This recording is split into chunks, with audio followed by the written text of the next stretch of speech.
એક યંગ છોકરો અમારી પાસે આવેલો બતાવવા માટે. એમને તપાસ કરી તો ખબર પડી કે પાયલોનિડલ સાઇનસ છે અને એમને પૂછ્યું તો એમને જણાવ્યું કે મેં 2 વખત ડર્મેટોલોજીસ્ટ પાસે ટ્રીટમેન્ટ કરાવેલી છે અને લેઝર ટ્રીટમેન્ટ કરાવેલી છે. એકચ્યુઅલી કરાવેલી હતી રેડિયો ફ્રીક્વન્સી એબ્લેશન, પણ પેશન્ટની લેંગ્વેજમાં એ લેઝર કહેવાય.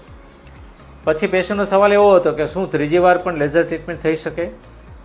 તો હું તમને જણાવી શકું કે લેઝર ટ્રીટમેન્ટનો ફાયદો જે છે કે તે વારંવાર કરી શકાય છે અને જો તમે સચોટ નોલેજ સાથે અને લેઝર ટ્રીટમેન્ટ જો પ્રોપર કરશો તો એ દર્દીને હાર્મ નહીં કરે અને એ રિપીટેડ ટાઈમ્સ પણ 2 થી 3 વાર કરી શકાય.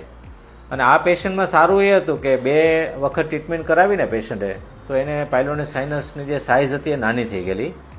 તો પછી એમને પેશન્ટને એડવાઇસ આપી કે તમે સેફલી લેઝર ટ્રીટમેન્ટ આમાં કરાવી શકો અથવા તો તમે લે ઓપન ટેકનિકથી સર્જરી કરાવી શકો અને આની ટ્રીટમેન્ટ અવેલેબલ છે અને થઈ શકે છે.